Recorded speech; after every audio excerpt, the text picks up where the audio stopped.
Olá, olá! Tudo bom, gente? Como vocês estão? Espero que estejam bem, ficando em casa, casinha, cuidando da saúde de vocês. Bom, gente, então depois que a gente encerrou a parte de geometria espacial, nós vamos agora falar de geometria analítica, matéria completamente nova, geometria analítica mais conhecida como GA, que é uma matéria que eu também gosto bastante e que o Enem nos últimos anos vem cobrando geometria analítica de modo mais sistemático.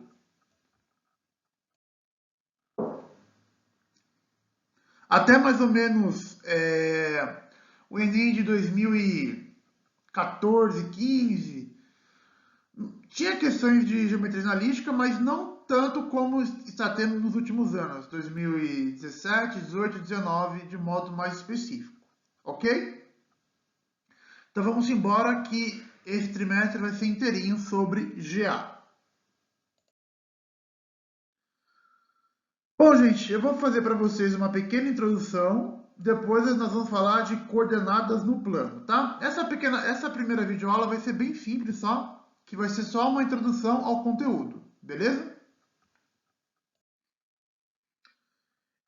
A geometria analítica, GA, é o ramo da matemática que relaciona geometria e álgebra.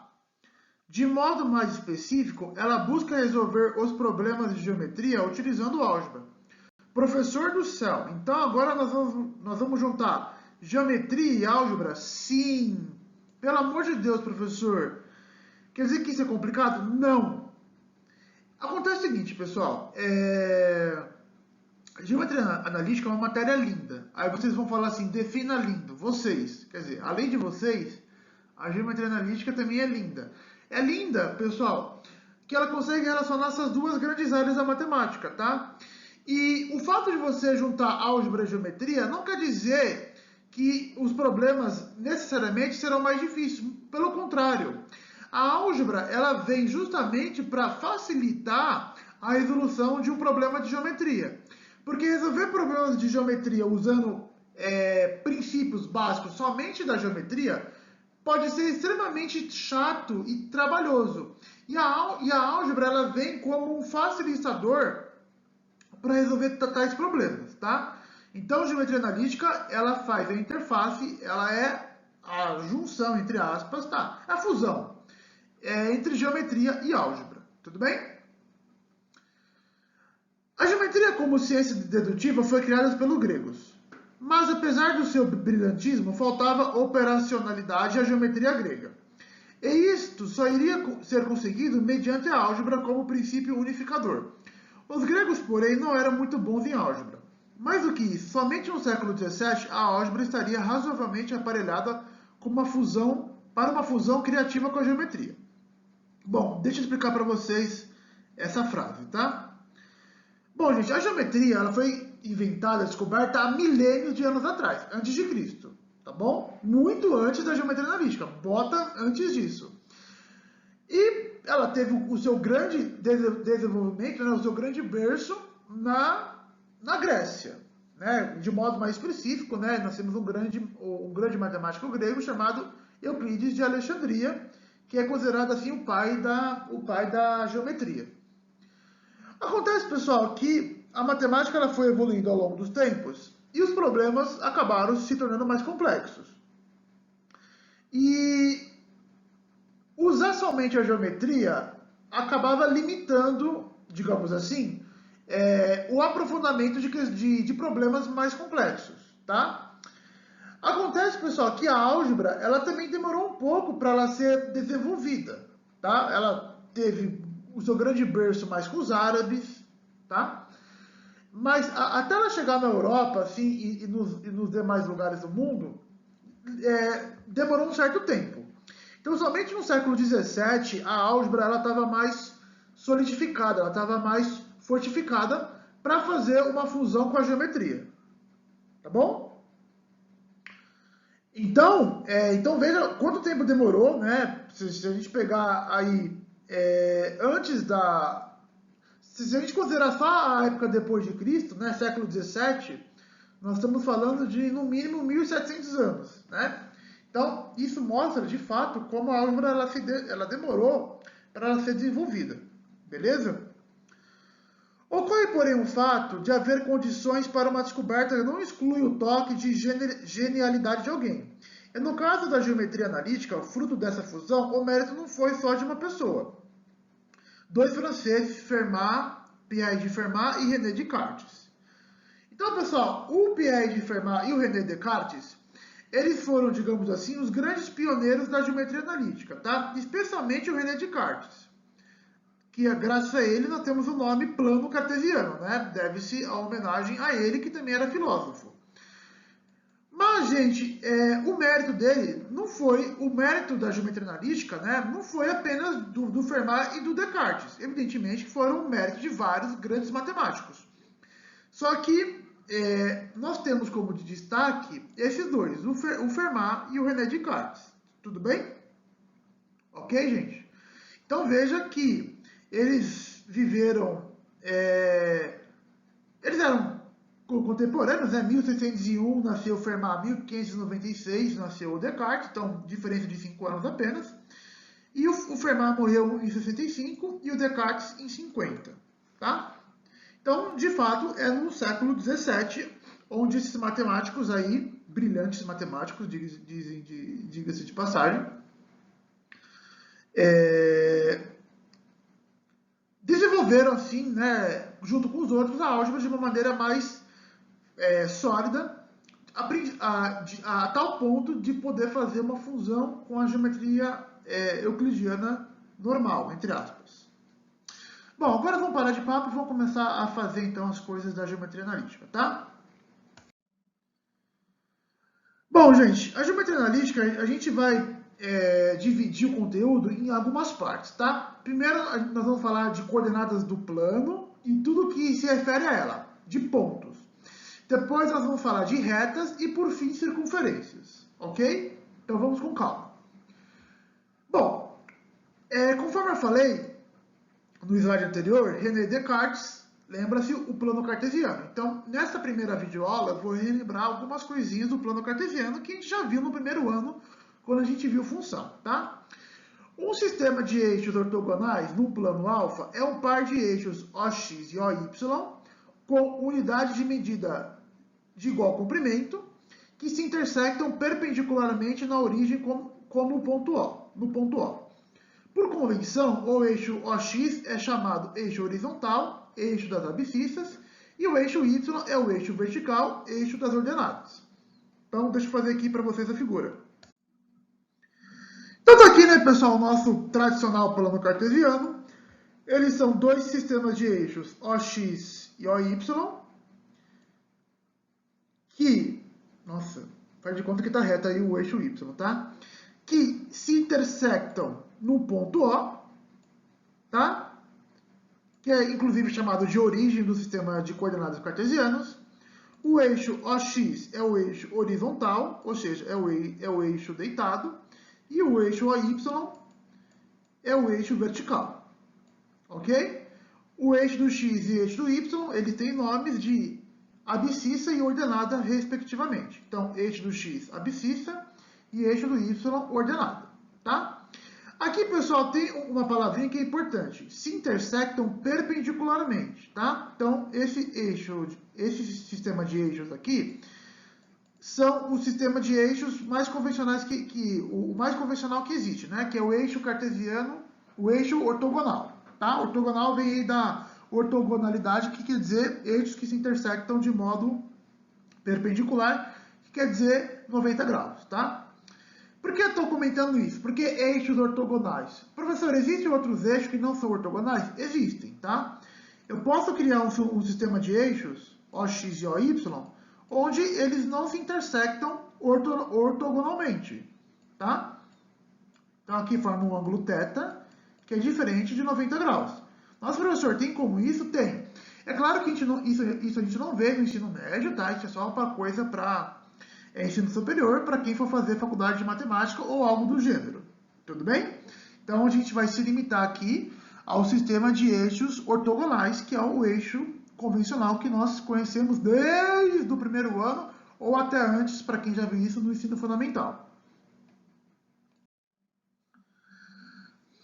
Faremos referência a essas configurações como sistema de eixos ortogonais OXY ou simplesmente sistema OXY. Então, sempre que eu não preciso falar toda hora sistema ortogonal de eixos OX e OY. Eu simplesmente vou falar sistema OXY, ok? A escolha de um sistema de eixos ortogonais permite estabelecer uma correspondência bionívoca entre os pontos do plano alfa e os pares ordenados de números reais do conjunto. Pessoal, vamos lembrar um pouquinho do primeiro ano? R. E esse X aqui quer dizer cartesiano, tá? Então aqui nós temos R cartesiano R. R cartesiano R é um plano cartesiano do R2, mais conhecido, que é um conjunto. Aí vamos lembrar um pouquinho de conjunto, matéria do primeiro ano. Um conjunto fica bem definido quando a gente conhece a propriedade que o define ele. Então esse plano R2 é formado por todos os pares ordenados x e y, tais que o x e o y são números reais, tá? Então eu posso pegar todos os números reais como valores de x e todos os números reais como valores de y. Então, se eu pegar todos os pares ordenados possíveis que eu posso fazer, onde o x e o y são números reais, eu vou ter todo o plano R2, ok? De fato, dado um ponto P do plano alfa, podemos corresponder ao par ordenado x e y, onde x é a coordenada do pé da perpendicular ao eixo OX, que passa por P, e y é a coordenada do pé da perpendicular ao eixo OY, que passa por P. Como assim? Vou fazer agora uma figura no próximo slide para vocês entenderem. Como que eu acho as coordenadas cartesianas de um ponto? Então, vamos supor que aqui você tem um ponto P, ok? Esse ponto azul. O que você faz? Você traça uma reta paralela ao eixo Y. Essa reta paralela ao eixo Y vai intersectar o eixo X num ponto. Este ponto nós chamamos de X. E para achar agora a coordenada do eixo Y, você faz a mesma coisa. Agora você traça uma paralela ao eixo do X que passa pelo ponto P. Tá? Essa reta paralela intersecta o eixo do Y num ponto Y, tá bom? Então, X e Y são chamadas de coordenadas cartesianas do ponto P. Ou seja, todo ponto no plano cartesiano, ele tem uma coordenada, tá? Ele tem um x correspondente e tem um y correspondente. Tudo bem? Reciprocamente, ao par ordenado xy do R2, associamos o ponto P do plano alfa, dado pela interseção da perpendicular ao eixo OX, que passa pelo ponto desse eixo de coordenada x, com a perpendicular ao eixo y, que passa pelo ponto deste eixo de coordenada y. Claro que foi o que eu acabei de explicar, né? No fundo, pessoal, é o seguinte. Todo par ordenado x e y, ele corresponde a um ponto P no plano cartesiano. Tá? E vice-versa. Todo ponto P do plano cartesiano tem uma coordenada que o define. Né?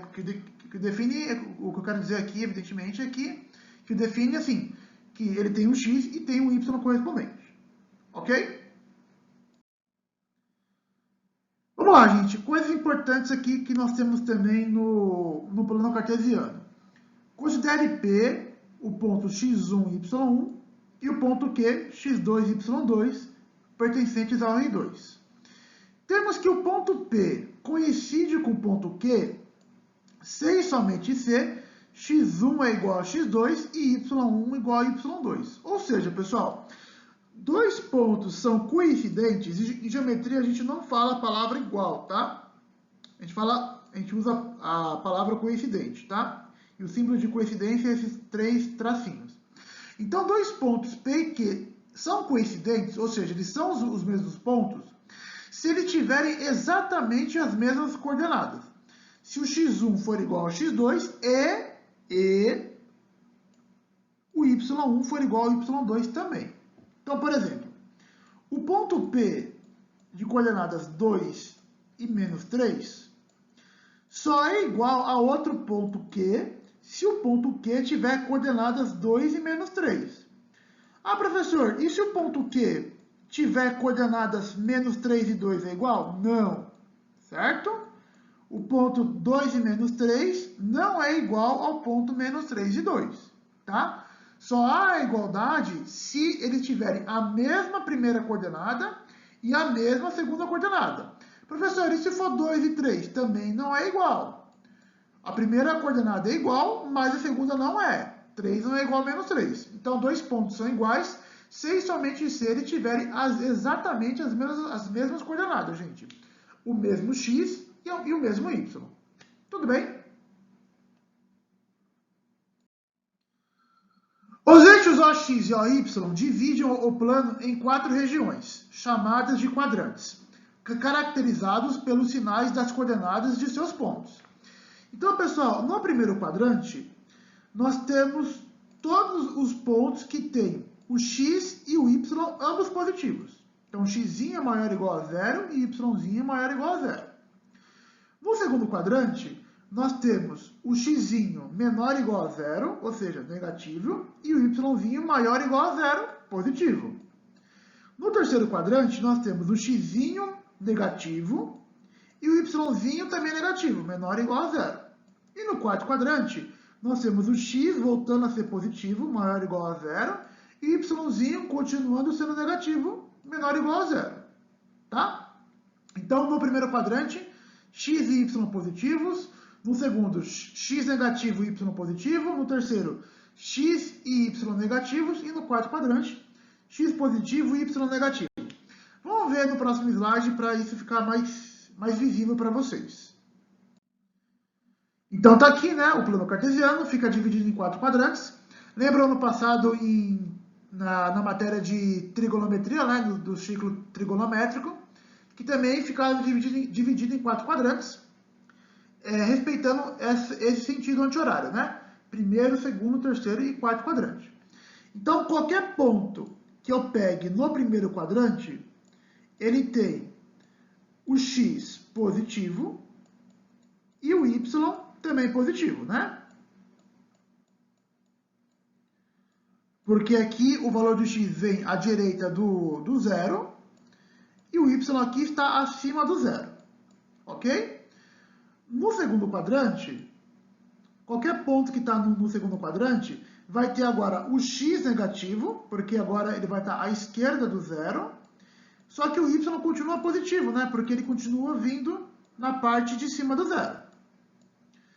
No terceiro quadrante, a gente passa a ter tanto o x como o y, ambos negativos, né? Porque aqui o x continua dando do lado esquerdo do zero, só que agora o y vem para baixo do zero.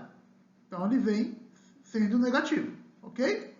E no quarto quadrante, o nosso x volta a ser positivo, ele volta a ter aqui a abscissa à direita do zero, só que o y, que é a ordenada, continua negativa. Tudo bem? Bom, vamos lá, gente. Se o ponto P é tal que o ponto P tem coordenadas x e 0, então o ponto P ele pertence ao eixo do x. O que isso quer dizer? Qualquer ponto, pessoal, que tem o y igual a 0, ou seja, a ordenada do ponto seja igual a 0, ele vai ser um ponto que pertence ao eixo do x. Tá? Então, ele vai estar aqui em algum lugar. Então, esse ponto P aqui vai ter coordenadas x e 0. Então, por exemplo, se o ponto P for igual a menos 3 e 0, tá? Então, o ponto P de coordenadas menos 3 e 0, nossa, que menos 3 mais feio, né? Então, o ponto P de coordenadas menos 3 e 0, ele vai estar aqui. Você marca o x no menos 3, e como o y dele é 0, você marca ele exatamente nesse ponto, tá?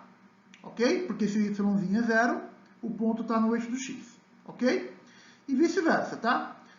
Se um ponto P é tal que o ponto P tem coordenadas 0 e y, então o ponto P pertence ao eixo do y. Ou seja, qualquer ponto do plano cartesiano que tem o x igual a 0, a abscissa igual a 0, ele está no eixo do y, ok? Então, o ponto P aqui, ele vai ter coordenadas 0 para o x e y. Então, vamos supor que eu quero marcar o ponto 0 e menos 3. Então, o x vale 0 e eu marco o y no menos 3, o que vai dar este ponto aqui. Tudo bem, gente? Então, se o ponto está no eixo do x, o y é 0. E vice-versa. Se um ponto tem o y igual a 0, ele está no eixo x. Se um ponto ele tem o x igual a 0, então ele está no eixo do y. E se um ponto está no eixo do y, quer dizer que o x é 0. E se tanto o x como o y forem iguais a 0? Tá? Então, o ponto O de coordenadas 0 e 0 é chamado de origem do sistema.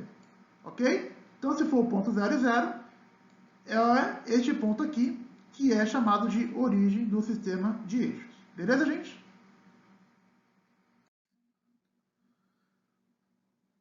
Representar em um mesmo sistema de eixo os pontos A, 2 e 3, B, menos 1 e 2, C, menos 2 e menos 1, D, 4 e menos 3, E, 2 e 0, F, 0 e 1. Bom, pessoal, acho que todo mundo aqui já sabe representar pontos no plano cartesiano, mas eu estou fazendo esse slide assim só para a gente refrescar um pouquinho a memória, tá? Então vamos ver aqui a representação desses pontos no próximo slide. Então tá aqui, ó, o ponto A tinha coordenadas 2 e 3. Então, x igual a 2, y igual a 3. O ponto B tinha coordenadas x igual a menos 1, y igual a 2. O ponto C tinha coordenadas menos 2 e menos 1. Tá aqui. E o ponto D de dado tinha coordenadas 4 para o x e menos 3 para o y. Ok?